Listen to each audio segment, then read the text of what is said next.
Welcome back to Podcast Recovery, everyone. We're your hosts, David O. And Eric V.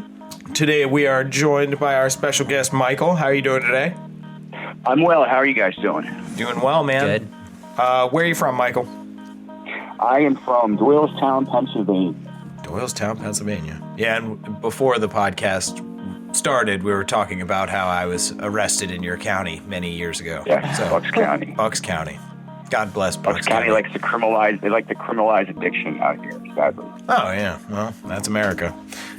So when were you first introduced to recovery, Michael? The very first time that I was introduced to recovery would have been in 1989. Ooh. First introduction was an outpatient rehab. Can't remember the name of the facility. It was. I grew up actually in the suburbs of Philly. Called Delaware County. Mm-hmm. So my first introduction was at outpatient rehab somewhere in Philly. And how long have you been clean? I've been clean since September of 2013. All right. So a little over 6.5 years.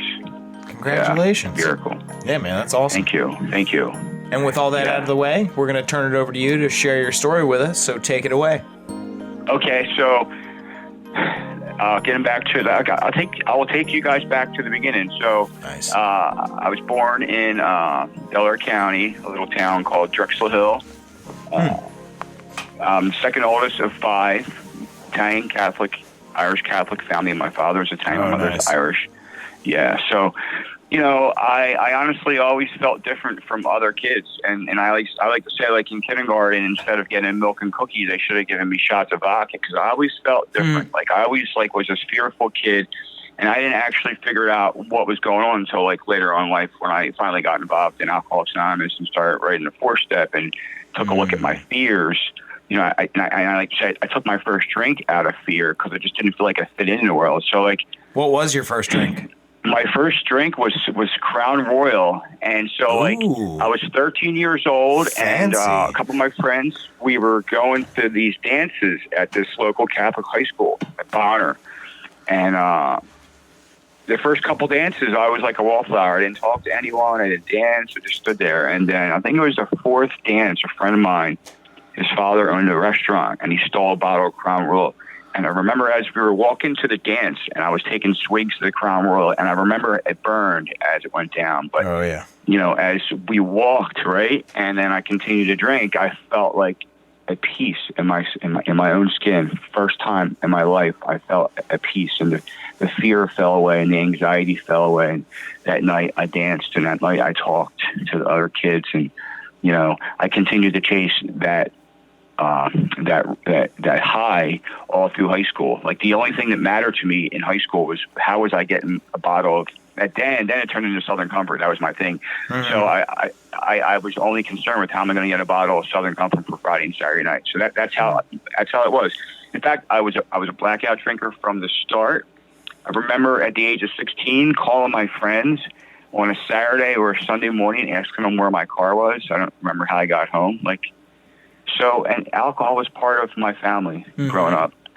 And then after high school, I went into the military, United States Air Force, and I actually chose the Air Force for 2 reasons. A, I wanted to serve my country because my father did, and the second reason was I wanted to drink, and I knew that I could drink in the military. And so I went off to the Air Force right after high school at the age of 17. And I got injured in the military, got myself in a little trouble, and my military career ended after a year and a half. And so that's a pivotal moment because I was almost 19 years old, and I was I was in a really bad place mentally and emotionally because I didn't want to leave the military, but I had to leave, and it wasn't my choice.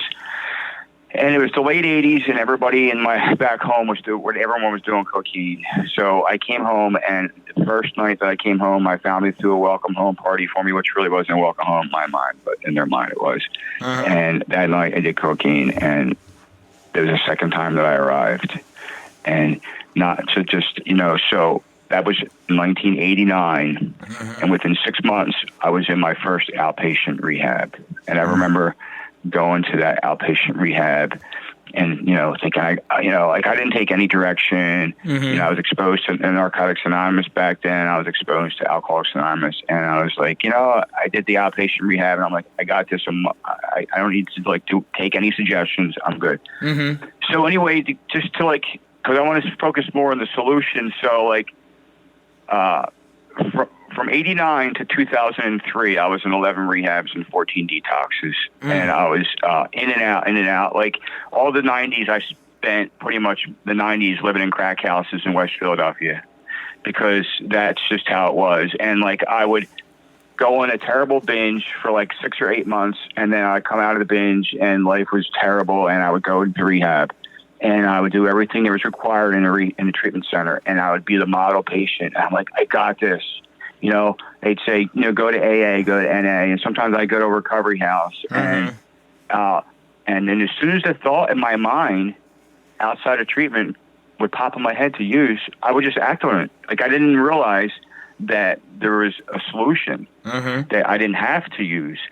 So, and then it was a 6-8 month binge, and then it was rehab, and then 6-8 month binge. So this just went on and on and on for all through the 90s. It was terrible.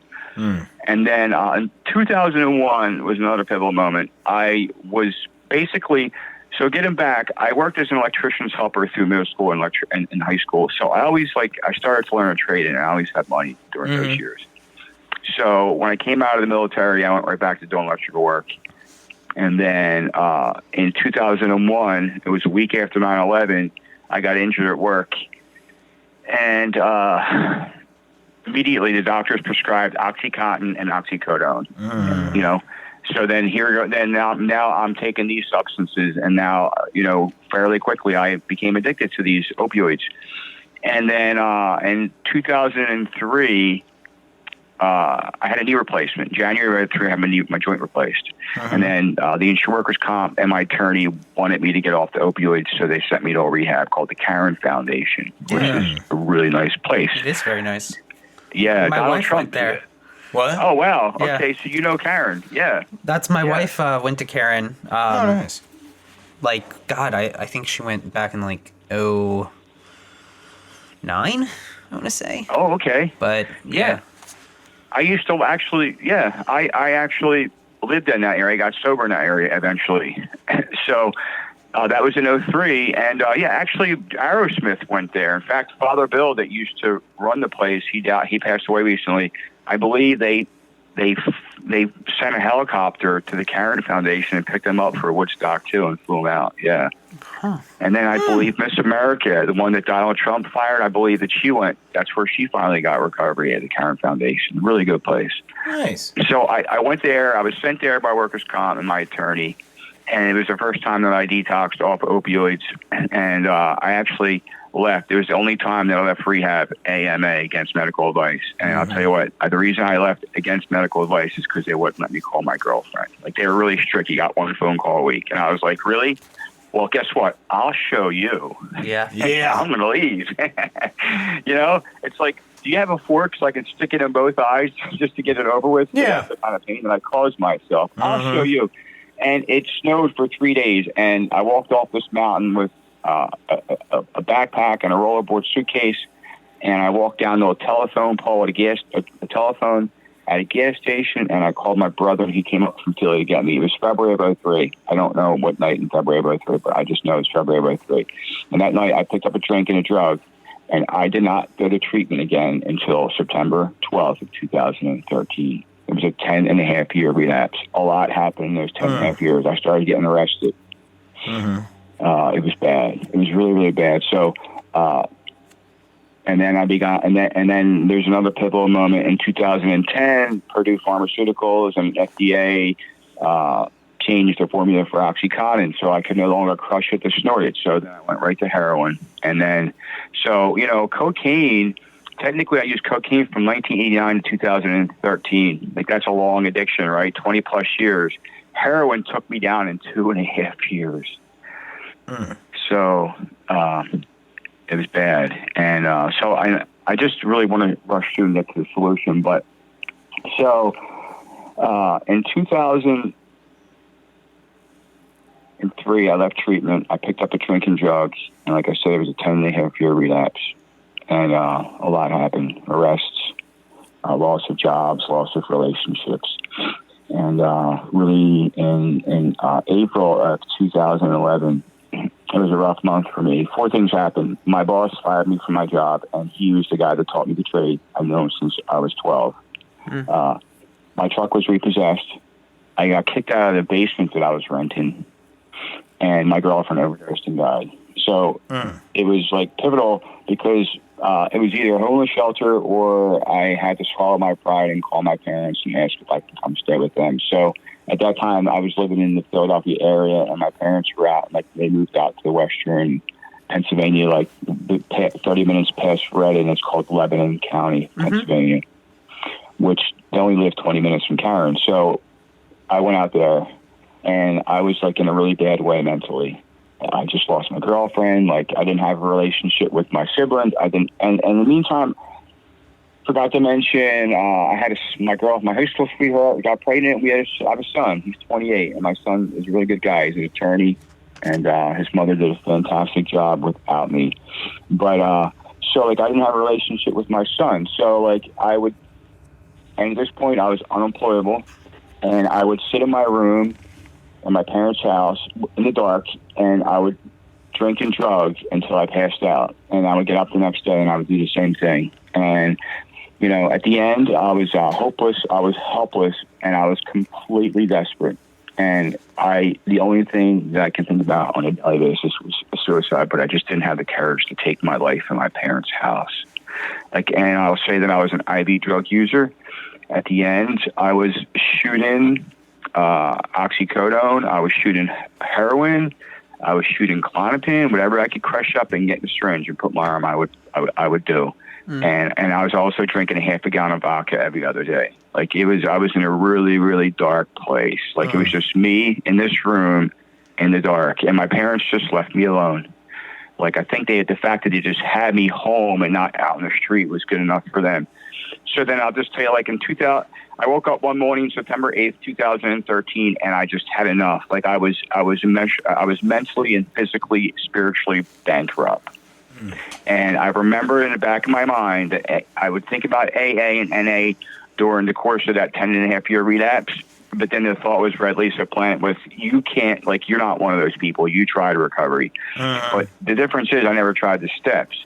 So, like, I called Alcoholics Anonymous on September 8th, 2013, and they gave me an address for a meeting. And, you know, 43 years old, I didn't have a driver's license. I didn't have a car. I was unemployable, and I didn't have 2 nickels to rub together. My father gave me a ride to a meeting, and when I got to this meeting, it was a woman's meeting. That's the only thing I remember. And I found out later on they had to vote. Group conscience had to vote to let me stay in the meeting. But the other thing I remember about this meeting was this woman, Pat, this African-American woman came over to me and she said, here's a big book. And a big book is the textbook which contains the 12 steps of Alcoholics Anonymous. It's what we use for the text to work the steps. There's clear-cut directions in the book. And she said, here's a big book, and here goes a number if you want to go to a ride tomorrow. And she's actually a social worker at the Karen Foundation. She's been there like 20 years. And God sent me an angel, and I took her up. The next day I called her, and she picked me up. I went to a meeting, and I started trying to get into rehab. And in the meantime, on September 12th, 2013, I finally got in. The treatment facility called me, and they asked it was 7:30 at night, and they asked if I was still interested in coming to treatment, and I said, of course. And they said, we'll send a driver there in 2 hours. So 9:30 at night, driver was there, and he picked me up, and I was physically addicted to opiates, alcohol, and benzos, so I needed to be medically detoxed. And that's the most amazing thing about the third tradition, because I was going to AA meetings for a few days, but I had a desire, but I needed to be medically detoxed. So when I got to the treatment facility, I'll tell you, I remember crossing the threshold into the detox, thinking to myself, like, I've been here. I'm not at that particular facility, but I've been in this place before, like going into detox, and I got to find a way never to come back. Like, I got to just find a way. And, I went in that detox, and it was hell. I let them medically detox me from the alcohol and the benzos, but I wanted to feel every bit of the physical withdrawal from the opiates, and it was terrible. But I got through it. And, day 5, day 6, I went down to the treatment facility, and I carried a big book that Pat gave me into that treatment facility. And there was members that there were AA members that worked in the facility. And I'm just going to read some things to you guys that were like hopeful. They gave me hope early in recovery. Like I didn't even know, like in the big book, there's the forwards to the first edition on page XIII. It says, we of Alcoholics Anonymous are more than 100 men and women who have recovered from a seemingly hopeless state of mind and body. To show other alcoholics precisely how we have recovered is the main purpose of this book. And honestly, I didn't even know the word recovered even existed. So I consider myself to be recovered from a hopeless state of mind and body. I'm not cured, but I'm recovered. I've recovered, my sanity and other things. And so that was the first bit of hope. I was like, wow, and that's the purpose of this book, because I've been to 12-step programs before. And then it was pointed out to me again, like the second bit of hope I got was, and it's in the chapter, The Doctor's Opinion. So like, it must be an illness if the book starts off with the chapter, The Doctor's Opinion, right? And it says men and women drink essentially because they like the effect produced by alcohol or drugs, whatever the thing is, And it says to them, their alcoholic life seems the only normal one. They're restless, irritable, and discontented unless they can experience the sense of ease and comfort which comes at once by taking a few drinks which they see others taking with impunity. Like, that was me. Like, I did not like putting a needle in my arm at like 6 o'clock in the morning, hoping that I wasn't going to miss. I didn't like pouring 8 ounces of vodka into a cup with 4 ounces of Gatorade, and then drinking it at 6 o'clock in the morning just to get rid of the shakes. Like, I didn't like going to jail. I didn't like being on probation. I didn't like being homeless. I didn't like not having a relationship with my son. I didn't like not being able to have any types of freedom and enjoying anything in life, but I was a slave. And in that paragraph that I read, the end of the paragraph, it says, this behavior is repeated over and over. And unless this person can experience an entire psychic change, there is very little hope of his recovery. And I was like, wow, I just need to have, and a psychic change is just another couple words for spiritual awakening. Like when Bill wrote this book, he just liked to switch things up. And that was hopeful, because I heard things that just don't use, just don't drink, go to meetings. Like if your ass falls off, put in the wheelbarrow. And my ass kept falling off.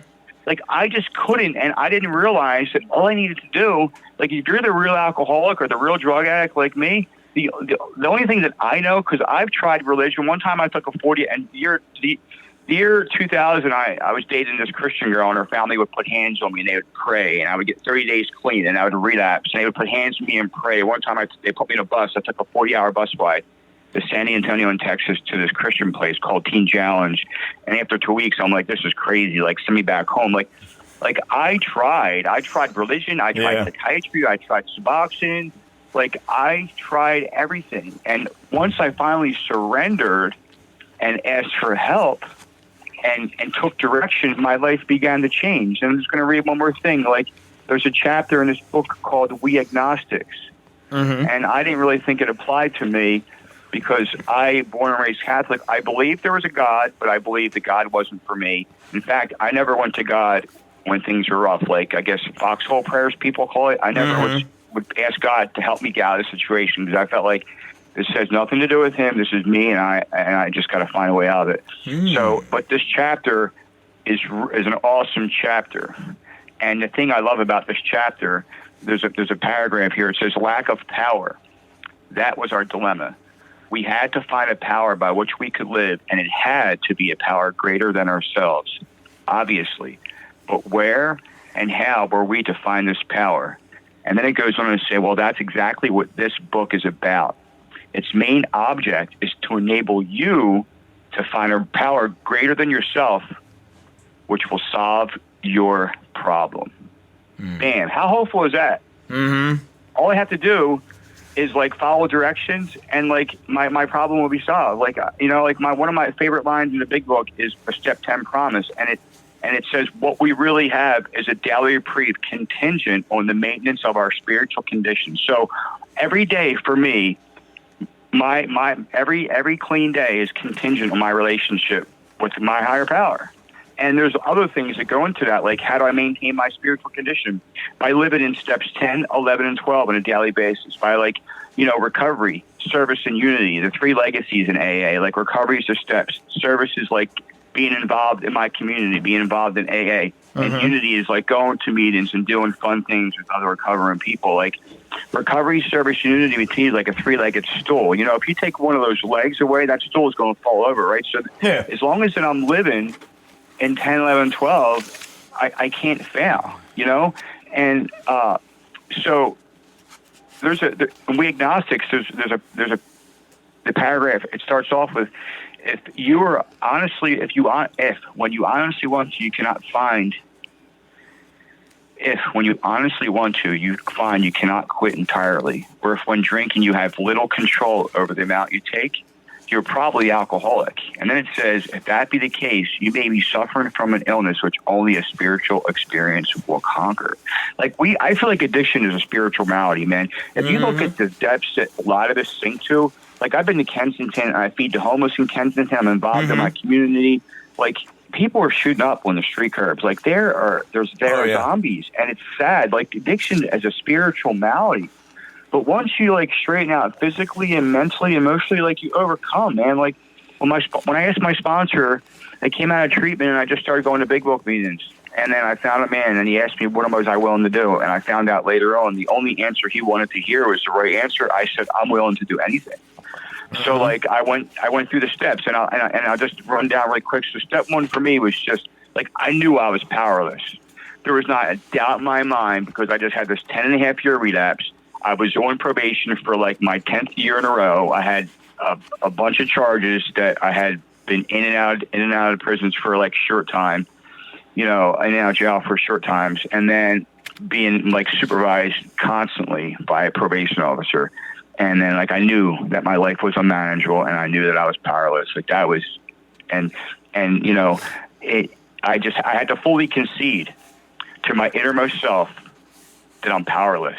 That's what I had to do. I had to fully concede to my innermost self that I was powerless over drugs and alcohol. There couldn't be any reservation, any lurking notion that someday I'll be immune to alcohol and drugs. I stopped debating.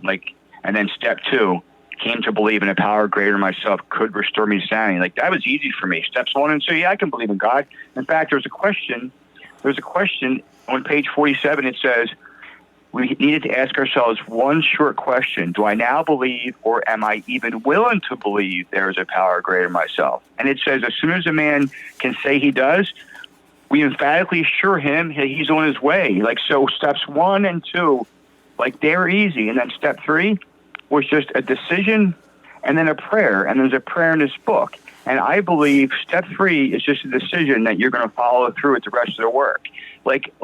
It's like this. If somebody wants to get healthy, right? And they make a decision to get healthy. So what do? Every decision, I believe, needs to be followed up with action. So if a person wants to get healthy, they're going to go to the grocery store. They're going to buy healthy foods. They're going to go to a gym and sign up for a membership. And then they're going to start eating healthy and they're going to go to the gym, right? And then you get healthy. It's for us, once we make a decision in our mind to change, the third step is just a decision to follow through the rest of the work. And I feel like the rest of the work is the action, steps 4 through 9.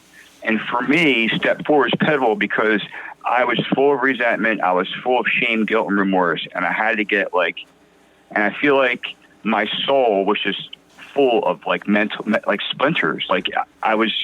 I had resentments from the age of 4 years old, and I was 43 carrying a sack of resentments around. So layer of resentment, layer of fear, layer of selfishness, and so in step 4, I took a look at my resentments. I wrote a resentment list. I wrote 6 notebooks, man. I wrote an hour a day for 6 months. I had a stack of notebooks.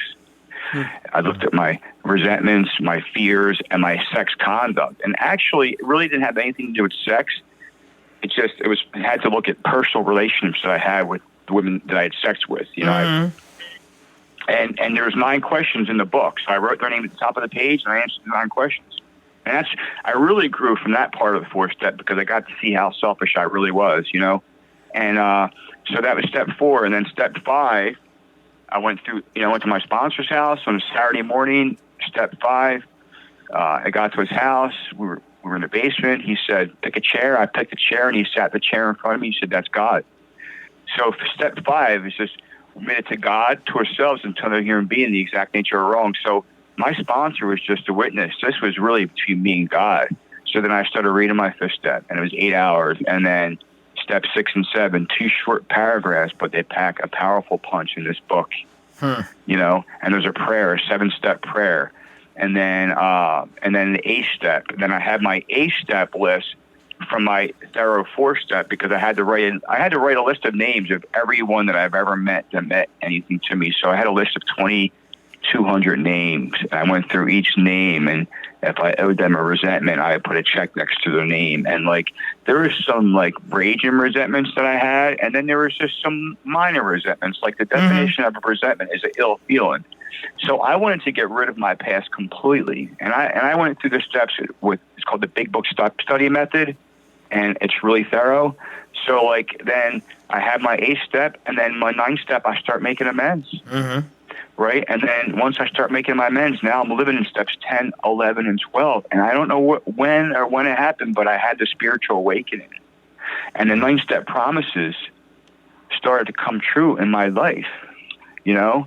And they're amazing. So like the 9-step promises are truly, a lot of people call them the 12-step promises, but they're actually the 9-step promises because it says if we are painstaking about this phase of our development, we will be amazed before we're halfway through. Meaning we'll be amazed before we're halfway through making our amends. And here we go. We're going to know a new freedom and a new happiness. We will not regret the past nor wish to shut the door on it. How awesome is that? Like, I always say I came to Alcoholics Anonymous just to stop using, but I underestimated the power of the steps, God, and the fellowship, man. Like I always say, I came to AA looking for a way out, but through finding a way out, I found God.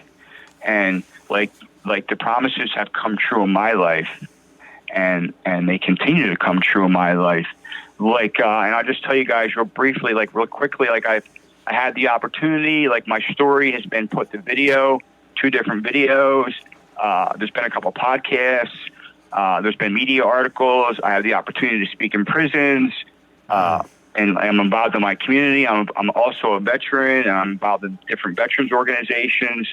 And honestly, like I am not the same person that I was 6.5 years ago, and not even remotely close to being that person. I just, I finally retired my work boots in 2016.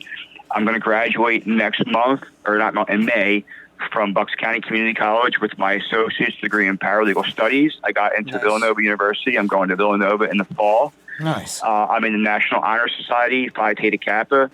I had some wonderful internships. I internship with the Senior Law Center down in Philly for 10 months. I was an intern at the Bucks County Public Defender's Office for 10 months. I actually worked there for 8 months, and then I left on great terms to focus on my education. And now currently I work at the community college in security part-time. I taken 4 classes, and then I'm completing a required internship with a law firm in Doylestown. And my focus is criminal law, and hopefully my focus, because I can relate with a lot of the defendants that I've come in contact with. And also I'm a mentor in the Bucks County Veterans Treatment Court. I have 5 guys that I'm a mentor, so they get themselves in trouble, and they go through Veterans Treatment Court, and they get each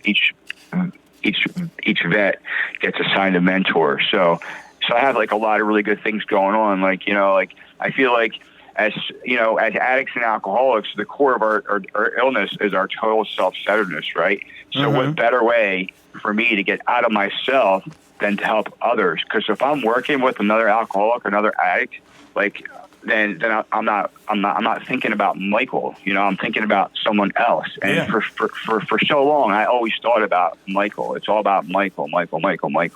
But today, I don't know what God's will for me, but I know that God's plan for me is to help another alcoholic and drug addict. Like, and that's how I live my life. By, trust God, clean house, and help others. You can't fail. No, I love that, because that's actually it was taught to me by my grand sponsor, the 8 words, and it's don't use, trust God, clean house, and help others. And you just said 6 of them. And I was like, boom. Amen. Boom. Yeah, amen. There it is. All right. I just want to read one more last thing. So, like, if someone's out there and they're struggling and they can't get recovery and they keep relapsing, and don't ever think that you're not capable of recovery. Like, so if you're new and you're wondering how you can, like, I just want someone out there to know that the book, our textbook, talks about permanent recovery. Like, there is such a thing as being recovered, and it says it 24 times in the first 164 pages. Like, it's not a swear word. We have recovered from a hopeless state of mind and body. So we can have permanent recovery one day at a time, but you have to do the work. So, like, if you're struggling out there and you're just not sure, like, find a sponsor. Listen to someone that's talking about some steps, like talking about a solution, and then, do what they asked. Like, just do the work, and your life will change. I promise. And if it doesn't change, then you can have your misery refunded. But, All right. Today I'm living in a safe, neutral place, safe and protected. Yeah, man. I'm sure you guys also are living in that safe, neutral place. Yeah.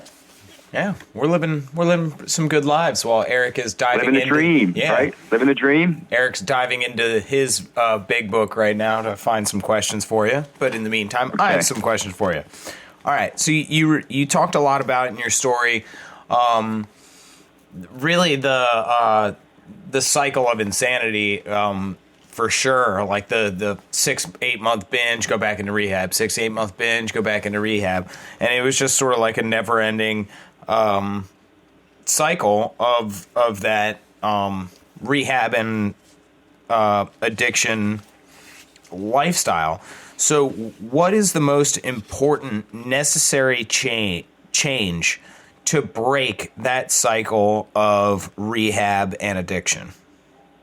All right, so that's a really good question. So, Einstein has this theory, right? Or he had a theory when he was alive. It's one of my favorite theories. We can't fix the problem with the same thinking that created the problem. Yeah. So just because if I go into treatment and I clean up my body for like 3 or 4 weeks and I come out with the same thinking. Yeah. So what we have to do is utilize resources in the community to, like, maybe go to IOP, to maybe, like, get involved in the 12-step program. And I feel like just by taking direction and, like, because my best thinking always got me where I was. And I know, and I don't want to, like, I want to just put this out there. I know that there's, like, many different paths for recovery. I believe my path was abstinence, but there's like medication assisted recovery. There's like other forms of, like, smart recovery. So I just want to, I believe in abstinence, but I also want to know that I don't want to, like, hinder someone if they're, like, on MAT, stop taking MAT and then die. But I feel like by taking direction and by doing something different, and I also want to say the definition of recovery is the active change of attitudes, thoughts, and behaviors. So I kept going into treatment, and then I would come out of treatment, and I wouldn't do anything to change my thinking. Yep. And, like, the thought to use would come in my head, and I would act out on it. Yeah. And, like, honestly, like, if you do, like, and I know for personal experience, fellows, because I was in that cycle over and over and over. But once I started writing a 4-step, like, the obsession just fell away. And then every now and then, the thought to use will come in, and it's like it's like being in the ocean and a wave comes crashing over you. You're in the water and a wave comes crashing over. And that's how, like, I think it is, like, with recovery. If you're new, let that wave come crashing over you, but you don't have to use, because I promise you, if you do some work to help you overcome it, it'll just be a wave, and it'll just go crashing over you, and you just keep trudging the road. And that's important by but you definitely, I couldn't do it on my own. And the difference this time was I got a sponsor and I did some step work and my thinking started to change. And I didn't have to, those thoughts and the obsession, they didn't have any control over me like it did in the past. Does that make sense? Yep. Totally.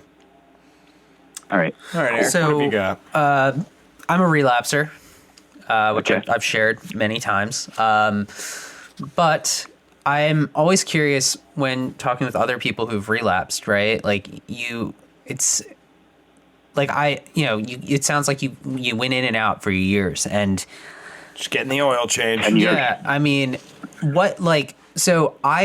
for me personally, and relapse, I'm not saying that relapse has to be a part of anyone's story. For me, it was integral. Like if I didn't relapse, I don't think I'd be where I am today. And I don't want to say relapse has to be a part of anyone's story because it most certainly doesn't. But I feel like I gained something from both of my relapses that without like the knowledge that I gained from those relapses, I wouldn't have been able to be where I am today. Like, what do you believe that you gained?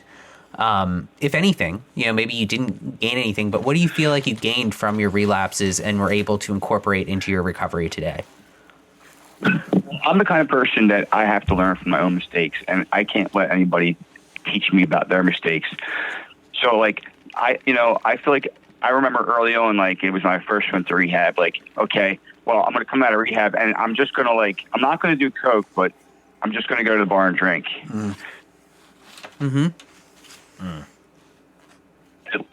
I would rehab again. Well, this time, I'm going to hang out with my friends at the bar, but I'm not going to drink. I'm not going to do any coke. And then before you know it, they say if you sit in the barber seat long enough, you're going to get a haircut. So then before you know it, I'm using again. And then, so like, I feel like each time I relapse, I learned it, like, that I can't do the marijuana maintenance. So then, like, I feel like each relapse, I learned, like, what I can do and what I can't do. And I learned how, like, even though I had a 10-year, I was in a 10-year relapse where, like, I didn't draw a sober breath for 10 years, 10 and a half years. Like, even though I had all that experience from the 90s, that I knew that, like, hanging out with people, places, and things were crucial to my recovery. Like, even family members were people, places, and things. Like, I distanced myself from family members. Like, I had to, and I still do to this day. And I didn't go, and I learned. But, like, as today, like, I feel like I've had the spiritual awakening. So, like, I'll go around alcohol if it's like, if I go to a restaurant and they serve alcohol, but I'm on good spiritual grounds. It's kind of like, so I learned from my relapses, and I feel like you said for yourself, like, I feel like I'm a better person. So not only am I better equipped now with the facts about myself and what I can do and I can't do, I feel like I'm better equipped. I feel like some days I get like I get in a rut, like, I'm 50 years old and I'm just getting, like, I'm in my second career, and I get kind of like I get like, I'm trying to think of the word, like, sad. I get sad that I didn't change until I was like 43 years old. Like, I wasted more than three-quarters of my life, and then I started getting like down. But then I have to remember, like, you know what, Michael, like, that's your story. I had to go through everything I had to go through in order to be helpful to somebody. So, like, that's what helps me get out. Like, my path was my path, and your path is your path, And so, like, I think relapse isn't a requirement, but I think we learn from them. I don't know anybody that didn't learn from the relapses, Yeah. And a lot of times, relapse is just what somebody needs to bring them out beautiful, permanent recovery. Yeah, Yeah, exactly. absolutely.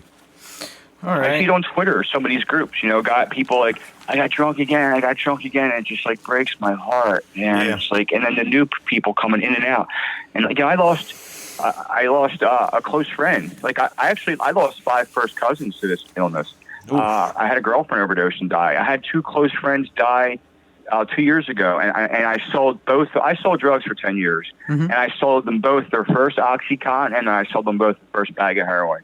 I had a close friend. They found him in a bathroom in a recovery house in a town not too far from here in December. My cousins ex-wife's husband, he overdosed with a cousin of mine in January. And then a friend of mine, a close friend of mine, they found her son in a shower last month. He snorted a bag of heroin, went in the shower, never came out. It's fucking devastating. Like, people are dying at alarming rates, man. Like, I feel like at some point there's going to be like a whole generation of 30 and 40-year-olds just fucking gone. Excuse my language. And it crushes me. You know, it crushes me that people are dying and they don't have to die. Like, the physical withdrawal is painful, but you can get over it and you can live happy, joyous, and free. Yeah, I have a lot of friends that I used with that, you know, were close friends, and then they're dead. They're not here anymore. Yeah, I know. And it's like, it's devastating. It's crazy, like, to think. And I think the crazier thing is because, I mean, we, you know, David and I are in our early 30s, and I've buried somebody every year. At least for me, it's the thing that scares me most about it. I mean, it's scary that people are dying, and like, you know, I did some of the fentanyl that was out there, and that terrified me because of, like, I was just like, oh my God, like, you know, like I don't fall out like this. But it's more the numbness to the fact that people are dying. And that scares me when it's like, oh, hey, they died. And I'm like, oh, okay. Huh. Yeah. The first one hits you the worst, I think. And then every time after that, like, it starts hurting less and less. It's like that numbness. But you have this. Do you guys experience? You have this, like, this pit in your stomach that's just like, oh God, yeah. You know, it's just there all the time. You know, like yesterday, I'm actually helping to coordinate that court on Wednesday, and the woman that's doing it is an Air Force Reserves, and she's out of town on training. So she emailed me a list yesterday morning of all the vets that are coming into court and graduating, and I come across a veteran's name, and I'm like, oh my gosh. It hit me like a ton of bricks because I used to date this woman in 2007, and for the life of me, over the last 6 years, I could not remember her last name. Her name was Denise, and I'm not going to say her last name, but when I saw her last name, this veteran had her last name, and I'm like, oh my gosh, that's Denise's last name. So I immediately go on Facebook, and I'm like, because we dated, and we had some fun, and, you know, she had a huge heroin problem like me at the time, and you know, I would still think about her from time to time to see how she's doing. So, like, I couldn't find her on Facebook, so I do a Google search. And it comes up, she died August 26, 2013, 3 weeks before I went to treatment. And it was another crushing blow in the pit of my my stomach, like, oh, my gosh, another one. Like, is this ever going to end? You know, like, and I would think about this woman over the last 6.5 years, and she's been dead. Yeah. Yeah. Ugh. Sad. It is. It's really sad. So you guys are blessed, man. In your 30s and you're in recovery and you're thriving. Yeah. Good for you. All right. That's incredible.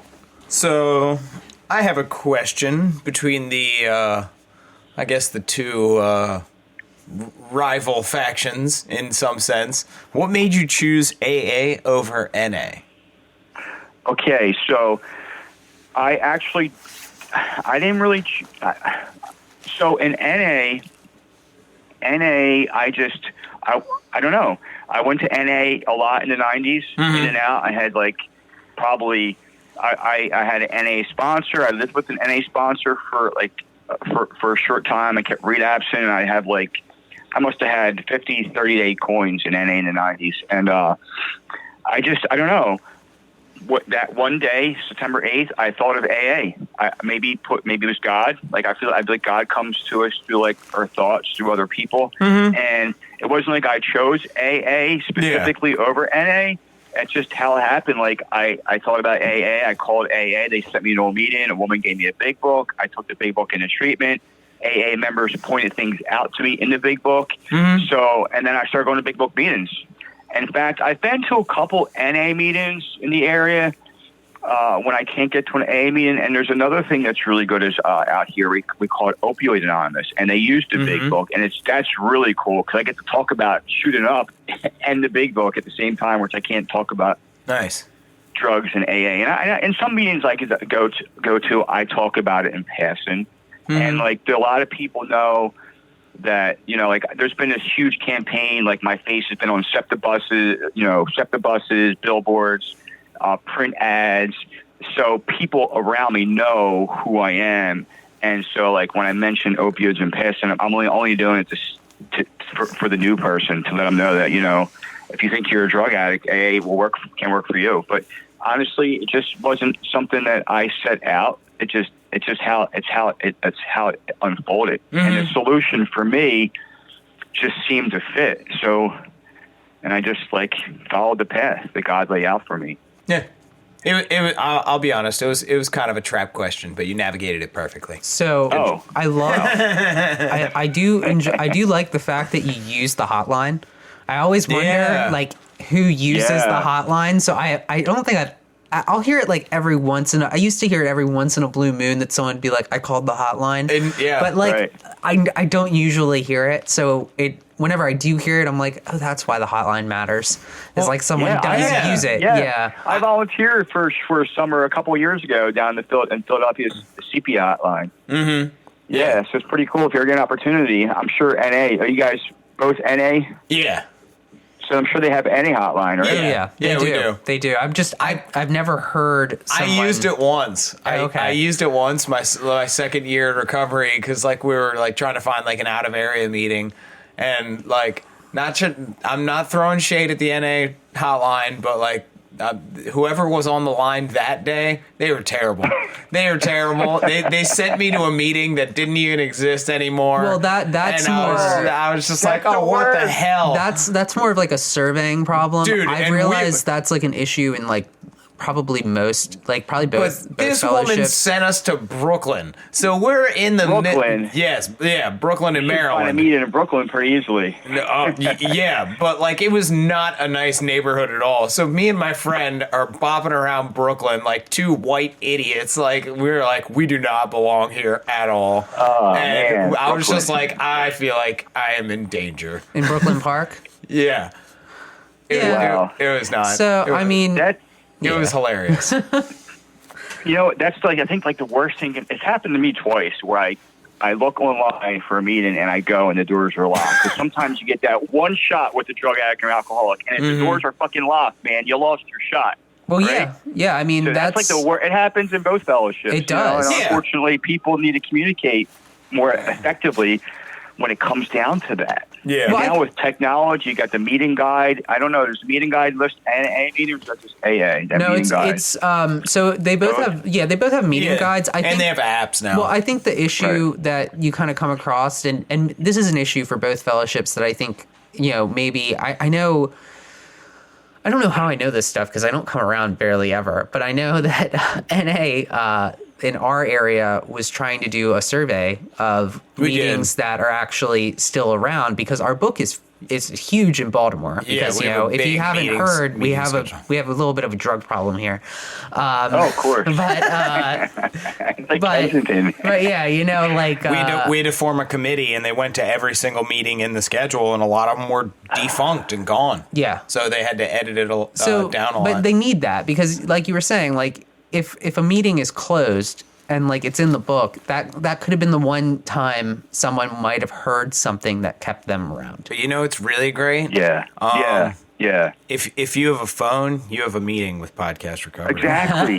just saying that. Just saying Technology is at our finger, and there's so many, like for my 11-step meditation, I utilize my phone. Like there's like different the Abide app where I listen to like different verses, and I listen to like guided meditations. Like we are blessed to be living in the world we live in today, as far as like the things out there for recovery to help support. Oh yeah, online meetings. You know, we're blessed. We are blessed. Great. Oh yeah, if I was trying to get clean in the 1930s, I'd be like, man, these drugs really have me like, fuck it, I can't find a meeting. Right? But like online meetings are easy. Like you can do an online meeting, and you know, I know I've talked to like a few people who live in more rural areas, and they're like, well, I just don't like the meetings here, and I'm like, try online. Like I mean, really, like there's Zoom meetings. I do a DC meeting, and there's and then there's actually telephone conference line. Yeah. You call. Online, yeah. There's a strong community on Twitter. That There is recovery a podcast. very strong community on Twitter. Yeah, dude, we were talking to a guy from South Africa earlier today. Yeah, before Like, it we was got awesome. on the Wow. phone with you, we were talking to someone from South Africa about recovery. Yeah. So I mean, like, Well, recovery is everywhere, you know. Yeah, we are blessed. And I just want to thank you for changing up the time. At the time that I made the initial appointment, I was dating someone, and 7:30 worked better, but we broke up, so this actually works better because I can get off the phone and just go do homework.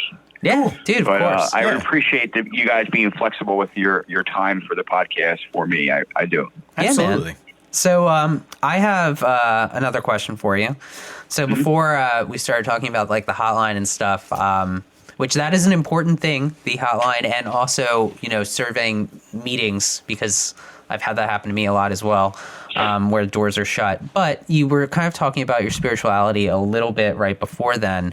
And something I've been asking a lot of people is, you know, how has your spirituality evolved as you've gone through your recovery process? Oh my gosh, that's a really good question. How? So like,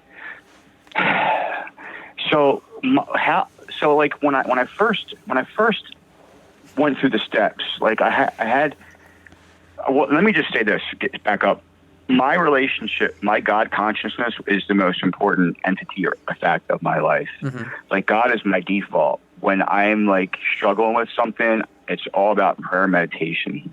Like, I'll go to God before I go to my sponsor. Like, because the book doesn't really talk about sponsorship anywhere. It talks about God. So, like, I mean, sponsorship is important, don't get me wrong, but like my relationship with God is so important, and it has evolved because, like I said earlier, I came to AA looking for a way out, and to find a way out, I found God. And I feel like a lot of alcoholics and drug addicts, initially they try to have like religious experiences, and it doesn't work out. I think if you're a drug addict and alcoholic, you have a spiritual awakening first, and then you can have religious experiences. So for me, my relationship has been cultivated over the last 6 years of so I went through the steps, and then I found this amazing relationship with God, and then I wanted to seek God more, and then I started going to church, back to the Catholic Church, then like some non-denominational churches. I love the praise and worship in the non-denominational churches, and then I get involved in service. And like, in fact, I've been to Baltimore. I spent a weekend in Baltimore with the Mission Continues. The Mission Continues is a national non-profit that empowers veterans to serve the community. And I spent all weekend in Baltimore. We turned an empty a lot that was loaded with garbage into like a garden. And, you know, I learned about the word food desert from being down in Baltimore. Yeah. But like, that's being involved in a community, giving back, has been a powerful tool for me with to develop my relationship with God, to be more selfless and more open. And as I like grow in step 11, like my faith deepens and it grows. And like the meditation is really, really important. Like, I'm able to meditate for a full hour, whereas like 5 years ago I could do like 10 minutes. So like, the more that I pray and more meditate, the more that it grows. And like what used to be the hunch or the occasional inspiration, it just gradually becomes a working part of my mind. Like, you know, there is something that I want to read that's really powerful. So in Bill's story, right? There's this little paragraph in Bill's story, and it's awesome. It's on page 14, I believe. No, faith without works was dead. For if the alcoholic failed to perfect and enlarge his spiritual life through work and self-sacrifice for others, he could not survive the certain trials and low spots ahead. If he did not work, he would surely drink again, and if he drank, he would surely die. Then faith would be dead indeed. And then it says, with us, it is just like that, period. So like, we have to be continually working to grow our spiritual life, and it's growing. And like, I feel like, you know, God does not make too hard terms for those who seek Him. You know, if you're seeking God, you're going to grow, and you'll in spite of yourself, nevertheless, you'll grow. You know, so like that, my step 11 has been it's a huge part of my recovery. Step 11. And my God consciousness is the most important fact. And like I said, it has grown over the last 6.5 years, and it continues to grow. And where I'm spiritually today, I'll be like next year. I'll be, and hopefully, like, Yeah. you know, I'm told that if we're not changing, then your sobriety date's going to change. So, and I think you're kind of talking when you were bringing up Bill's story, on kind of that quote. I think there's an important thing, and I was thinking about this earlier today, actually, with faith, and not like faith in, because I come from a place of deism, where it's more based on like more self, like not believing. Like I believe that there is something, I'm just not capable of understanding it. Right. And I'm not sure it interacts directly with my life, but I do believe in something. I'm just not sure if it has interaction with me.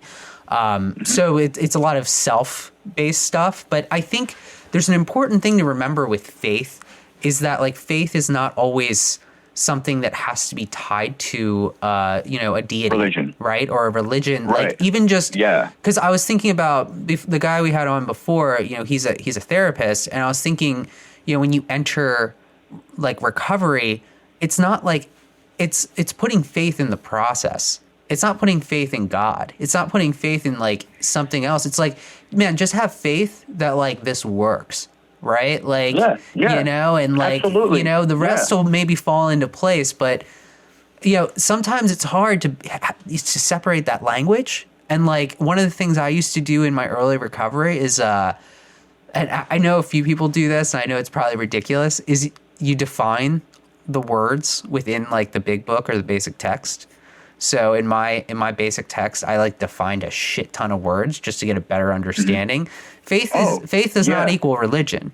So like you got like remembering not that, at all. That's a really good point. Yeah, That's a good point. And like that can scare people away, and like, but like understanding your spiritual journey and like your self actualization, and like I mean that's part of the process, right?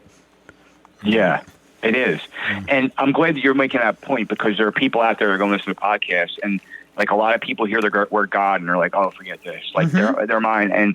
And like, we beg people to set aside any prejudice they have against, we beg them to set aside any prejudice you have against organized religion, because it's just about like a higher power. And I heard people, like I know people that are like, oh, if you got to believe in like God, Jesus. I recently been going to a group for years, and I found out that they like a couple of the elders in the group don't like Catholics, and it was like it broke my heart when I heard that. Mm-hmm. And because I'm a Catholic first, but I believe in Jesus. So like, but like I also believe that like if somebody doesn't believe in my God, I'm okay with that. Like your path is your path. It doesn't, and all it has to be is a higher power. Like it could be the universe. It could be like. The word God is just a generalized term in the book. It's good, orderly direction or group of drunks, And I'm glad that, I haven't heard group of I drunks. have not heard that. I haven't heard that. Group of drunks, yeah. Like, just a power. You know what? I'll tell you what. And if you do the work, and like, well, the chapter, We Agnostics, so the first 100 alcoholics wrote the book with Bill Wilson. And more than half of them were agnostic or atheists. That's why they wrote a chapter, We Agnostics, because people come in, like people have all kinds of issues, and for forever, like they could have been molested as a child by the church or like a family member. So they had like, why this happened to me? But I have a close friend, a sponsee brother. He's a Vietnam vet, and he said, he's one of the most spiritual men that I know in AA. And he's like, Mike, there is no fucking God, because he told me this earlier. He's like, because I was in Vietnam, and what I saw, there is no God. He did the work, and he kept an open mind, and now he's like involved in his church, involved in the community, and like making a difference and helping to change lives. Like, how awesome is that? And nobody put any pressure on him. Like, and you know what? There are people that come to AA that they might have like 20 years in the rooms and may never believe in the God that I believe in. But as long as they believe in something that's more powerful than themselves, that's what's important, Yeah. All right. So I have my last question for you. And this sort of goes into your chosen profession a little bit, the legal system. So yes. I'm of the belief that I think all all drugs should be legal. I think prohibition isn't healthy for a society. I think it breeds crime. I think it breeds criminals and violence. And ultimately, regulation is a honestly more tried and true way of preventing substances from getting into the wrong hands. Prime example, when I was in high school, it was incredibly hard for me to get alcohol. Why? Because it was regulated. It was legal and it was regulated. Now, weed, I could find at the drop of a hat. I could find weed without problem at all. Why? Because there were nobody's hands on it. It was completely unregulated. And it bred criminals like me. So what do you think about the legalization approach to substances and how the American criminal system can change as it pertains to addicts and addiction? Well, I struggle with making like marijuana or cocaine and heroin and meth legal because I think we're not there yet. I'm not there anyways. I really believe that marijuana is legal for medicinal purposes in PA, and I believe it's on its way being legal for recreational use, which I think is a great thing because, like in Philly, it's decriminalized. Where I am in Bucks County, like marijuana, small amounts of marijuana are criminalized. Like you get a charge for possession of the marijuana and a paraphernalia charge for the baggie. I feel like then we get people in the system for small amounts of marijuana, and then like they get in the system, and then they can't get in the system. I believe the system's broke. I believe the system we currently have isn't working. Mass incarceration is a real thing. Criminalizing addiction is a real thing. Like people get into the system, and then then they can't get out of the system. Like myself, I don't know what the solution is, but I do believe that we need change, and I still know what it is. Like I know a lot of harm reductionists believe, like Philly's obviously talking about safe injection sites. And one of the things that I struggle with is like, okay, that's a great idea, but people are going to be in possession of controlled substances. And then the harm reductionists are like, well, let's just legalize drugs. And I guess out of fear, I'm like a lot of people, like if we legalize all those substances, what's really going to happen to society? I guess out of fear, and I just don't know. Like, I don't know. Like, if you legalize heroin and meth and cocaine and fentanyl, like, I don't know. I don't know what would happen to society. Maybe society would get better, or would it get worse? I don't know. But I guess we'll find out, see how marijuana goes when it becomes legal in PA. Is it legal for recreational or medicinal down in Maryland? Yeah, we have medicinal. It's medicinal, and it's decriminalized across the state. It's going to be. I think it's 10. Recreational is probably going to come very soon, which 10, I support. 10 grams and under. I think you get a small citation, but you do a ticket. You get a ticket and you get sent to. You don't get sent to jail or handcuffed or anything. I know. That's good. But that's a really good question. I don't know what the solution is. I'm not sure if we're ready for to legalize those chemicals. That would be an interesting conversation to have. Yeah, I guess the one with heroin where I'm very because I was a heroin user and I was also an IV user. So the one thing that always makes me think about like safe injection sites. I know they do it in other places. Like I was for it before, but once fentanyl came around, I became like really for it because it's like just because I think it would help like with disease and also as far as like Hep C and like HIV. Which are still fit. Like HIV is still a thing that people forget. HIV is. Hep C is. I mean, how many people do we know who have Hep C? So many. You know what I mean? Like, and the fentanyl, man, it's the fucking fentanyl where it's just like, this fucking drops people. And like, I mean, I was a pretty, I'm a pretty tenured drug user.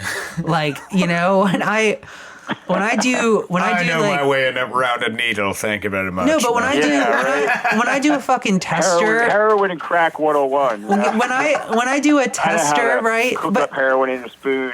But seriously though, if I do a tester of a fucking cap and like I fucking fall out, like that's a fucking problem. Like I know what I'm fucking doing. You know what I mean? Yeah. Like I should be able to do Yeah. a tester to like understand like, you know, what's the potency of this, you know, this like cap that I just bought and I'm falling out. Right. You know what I mean? And they're Like, making about test strips in Philly. Free test strips in the streets. like that's fucking crazy. Like it's kind of crazy. And Yeah. that's why I'm like, I'm kind of, but I think another, and this is kind of a segue to like a different kind of like idea, but you know, with like, let's see, and it's a different addiction, so it's not alcohol. Like I mean, well, all addiction is the same, but it's gambling. And I want to see how sports betting like affects the country as it gets legalized. Oh yeah. Like across Yeah. the country, because that is a big thing as well with people where like Now I wonder if for like people who are like gambling addicts, I wonder if that's like a medical marijuana type thing. They're like, oh, well, sports betting's legal now. no, that would not be Right? no, but like that's a bad It's a bad thing, thing, for yes. those people. But like Just like it's a trigger for substance addicts but that I'm saying weed is legal. that's a huge source of I know like a lot. that, you know. I know a lot of people in the program that have huge issues with gambling. Oh, yeah. And it's like I let them do the research for me because in Pennsylvania, like every county has a casino now, and every once in a while, like I'm driving up 95 and the Parks Casino, like maybe I could go there and like spend like $50. I'm like, nah, you can't do that. Yeah. Just everyone you know can't do that. So like, you know, like we had that personality, and so whether it's sports betting or like legal marijuana, my brain doesn't know the difference whether it's prescribed or not prescribed. So And like I, to your point, like what you were talking about, like what it would do to society to like legalize these things. I mean, my like analogous like line of reasoning is alcohol is legal, and there are lots of people out there who do not drink, never have. Yeah. Well, there Like, is that. Like, and then now that weed is legal and decriminalized, people who aren't going to smoke weed just because it's legal now, I might as well go do it. Like, it's not like that. It's not like, oh, heroin's legal. Oh, let me go give that a shot. Like, that was a good pun, by the way. those chemicals, was a like good being pun. illegal, they create jobs. Like mass incarceration is a big thing. Some counties in Pennsylvania, the only thing that they have going on in the county is that state prison. That's Or true. like the county know. prison. So like, Dude, if they your make prison those- system sucks. Oh, my It, God. it does. It's And, like, so, horrendous. just think of the amount of people that wouldn't be going into the prison system if they weren't being charged with possession charges and like possession with intent to deliver, you know. Like, just think, like, I would probably think that probably 40% of the prison population would just fall away. Yeah. The only people we'd be locking up are the ones that are like committing crimes to get money to buy more free legal drugs, like retail thefts or burglaries. Like, look at alcohol. Like alcohol now in PA, your third DUI is now a felony, 1 year mandatory minimum. And I'm pretty sure that the person that's getting his third DUI isn't thinking about the 1 year mandatory minimum. He's thinking about, I just need to drive. You know? So people that are committing those crimes, it's the average person, but the average citizen isn't getting 2 or 3 DUIs in a 10-year period. Yeah. It's crazy. Like it's definitely we are country. You guys ever watched it? There's a on Netflix. It's a documentary called The 13th. It's about the 13th Amendment. It's really good. I suggest that you I'll check that out. see it. It's really good. It's called The 13th, and it would blow your mind. And you like be like Google and stuff. And mass incarceration is a real thing in this country, and the system is broke. Dude, it's not working. The stock market goes up and down every day just based off how many non-lethal drug offenders were arrested on the day before. Really? Yep. Oh my gosh, that's interesting to know. Yeah. Wow. Public or private jails are actually publicly traded. So like because the amount of people they can bring in and keep in, they get federal kickbacks, they get state kickbacks, they get all sorts of shit. And like the amount of money they get per prisoner, they get like, I think it's like $2,500 a day. And I've been in jail. Do I really think $2,500 a day was being spent on me? No way. It's going into somebody's fucking pocket somewhere. Somebody's profiting off of all of this shit, and it's fucking criminal. That's the fucking criminality of this. In Montgomery County, they just need a soapbox? I do. I need a soapbox right now. Where is it? No, it's crazy. Like, we have people like in Bucks County or even Montgomery County that like they'll get arrested for like a $75 retail theft charge, and then they'll go off to jail, and the judge will set their bail at like $1,000. So their family has to come up with 10% of $1,000, and like their family literally does not have $100. So that person will sit in jail for 3 to 4 months until their trial date comes. Oh, I know. And in the meantime, it costs the taxpayers like $30,000 to incarcerate that person for like 4 months, and then they'll plead guilty, and then they'll get out of jail because it could be like their first offense. But people are and to think some of them don't even get out of like Walmart with that $75 charge. Oh, I know. Yeah, it's crazy. And like arrest somebody of color like for like a small amount of marijuana in some of the surrounding counties, and they just sit in jail. Well, until like their trial date, and their families can't afford and I think cash bail should go away. That's another thing. And what's really unique about your state, incarcerating poor people, keeping them down. Yeah. Well, you're not and making money. Yeah, you're not like most of the other country. You guys are a commonwealth like Georgia and Virginia and Massachusetts. Commonwealths, I've read a lot into this actually. Your guys' justice system works entirely different than the state of Maryland. The state of Maryland will incarcerate you a lot more readily than a commonwealth will. A commonwealth is all about developing a money stream off of their criminals. And like and that's so true. Dude, I no shit. I was in jail with a guy who was on his third aggravated assault charge. And I was like, oh, so, and it was with a deadly weapon. I was like, oh man, you're going away for a while, aren't you? He was like, no, I'm going to pay $2,000 and I'll be out in 6 hours. I was like, get the fuck out of here. No way. He was like, yeah, my first offense was $500. I paid that and I was out in 6 hours. My second offense was double that. So it was $1,000. I paid it 6 hours later. I was out. He was like, so this one is going to be double again. I'll be out after I pay $2,000. My baby mama's already on her way up here with the $2,000. I'll be out in 6 hours. No shit. Got violent guy. Third offense was out in 6 hours. Me, nonviolent drug offender. I was in there for 10 days. Wow. And PA, there's no way he would have gotten bail for his third aggravated assault with the weapon. There's no way, dude. Especially Bucks. No, that was in Pennsylvania. That was in Pennsylvania? Yes. Holy, wow. Yeah. He was out in 6 hours, and I was in. Was that Philadelphia? Yes. It had to be Philadelphia. Yeah, it was Philly. Bucks County, you never would have gotten bail. They would have been like $500,000, 10%. Dude, it was crazy. So we can talk about this. Could be a whole podcast. This could be a whole podcast. Let's go. Let's go where, David? We are going to the Twitter. To Twitter. So this is our Twitter question, and I've been wanting to ask this question for a while. So we'll see. It's a little bit controversial. Ooh, good. So I'll probably. I'm just warming up. I'll probably be the one who's the most controversial take on this, but cool. The way this works is Michael, you'll answer it first, and then David, and then myself. So this comes from 4-leaf clover emoji. So nice. It's just the emoji of a 4-leaf clover. That's very apropos for St. Patrick's Day coming up, but this is not relevant. @_champion67. What? And I'll change the question a little bit to be more inclusive. But what are benefits that you see from using cannabis to detox from alcohol and drugs? Ooh. So you might not see any. But what are benefits that you could see from detoxing from alcohol and drugs? So, Michael? With cannabis? Yes, with weed. I don't know much about marijuana, like detoxing with marijuana, but I do know there are some benefits versus like instead of taking opioids, using marijuana for pain relief. But I would be lying if I gave you, I just don't know. Mm-hmm. I don't know. That's a really good question. In fact, I want to do some research when I get off the phone to use like marijuana to come off of like opioids and alcohol.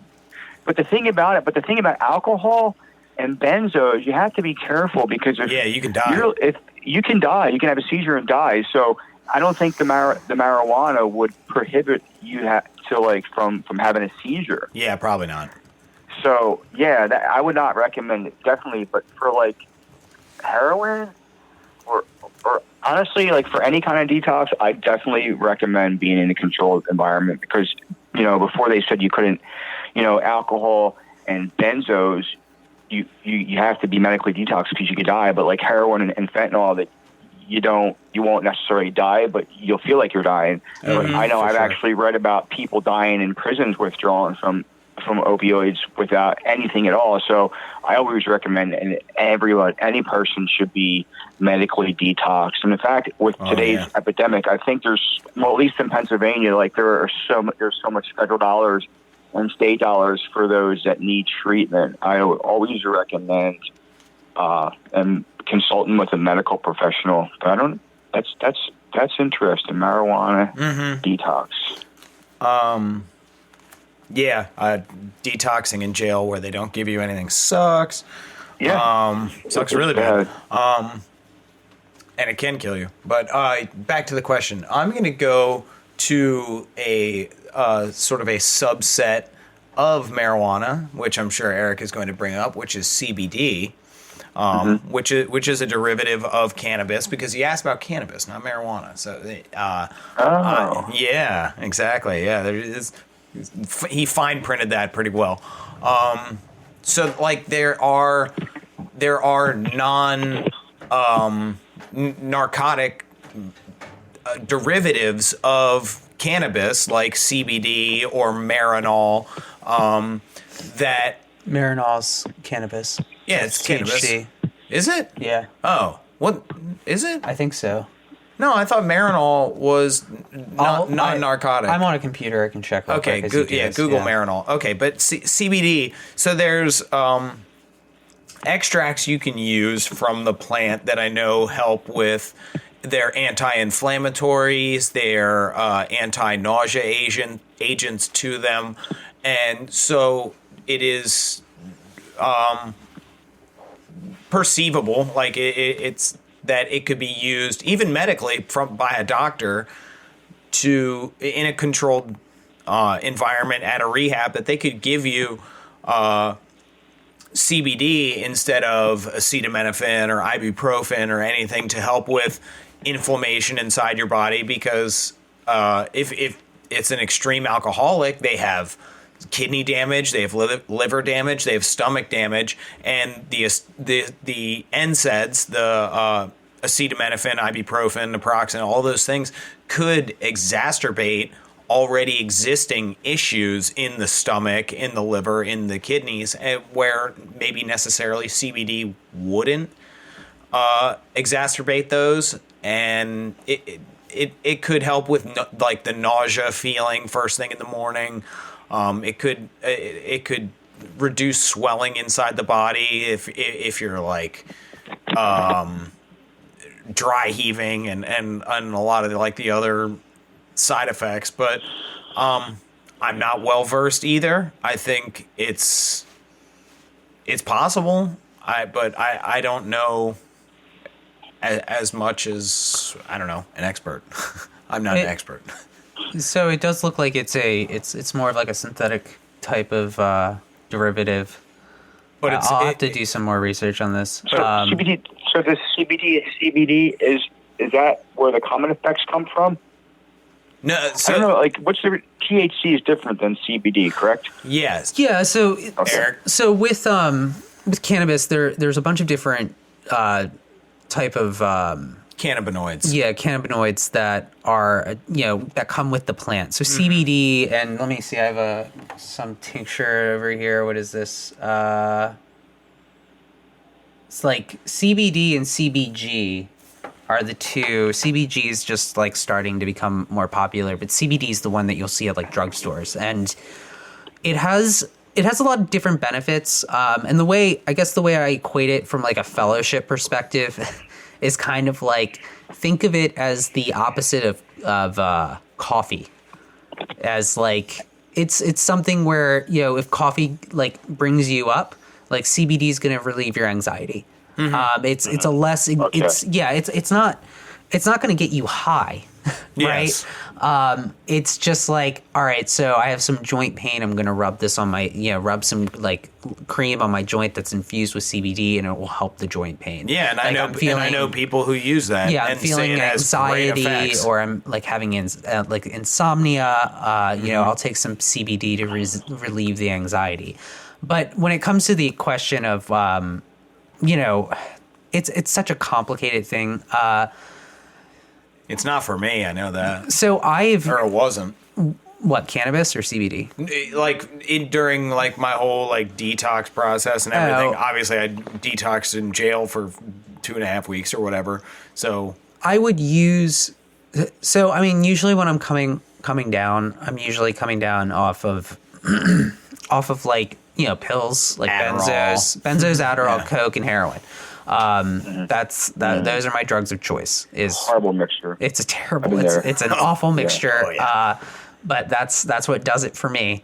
And I guess with benzos, and I did not go medically induced last time, which I highly recommend not doing. It was very awful. I had a smell of chemicals I'd never just coming out of my pores. I'd never smelled before. I think my wife said I smelled like a chemical closet, and she was like, "You just like a cleaning closet. Yeah, You just she open it was up and like- get an ammonia smell. She was and like, bleach. you smell like ammonia, like kind of." And I was like, "Yeah, Oh, I did gosh. not smell."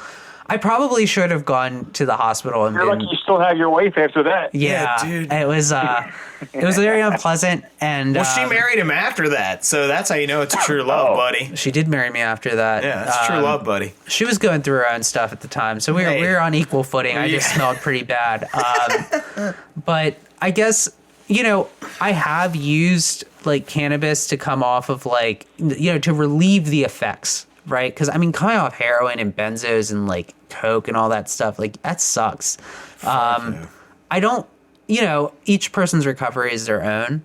And I'm honestly sure that there are some great benefits from different type of cannabinoids being used in a medical setting that just haven't been explored because funding has not been fully integrated into our research and development in the medical field. But I'm, with the advent of these different types of, legalizations and medical, medical bills being passed within different state and local jurisdictions, and hopefully at one point at a federal level, hopefully we'll get to understand these benefits. But again, like people are different, so I personally can see a benefit from using what we would call weed, like coming off of like, when I used to just come off like mainly uppers, weed is fucking great for coming off uppers.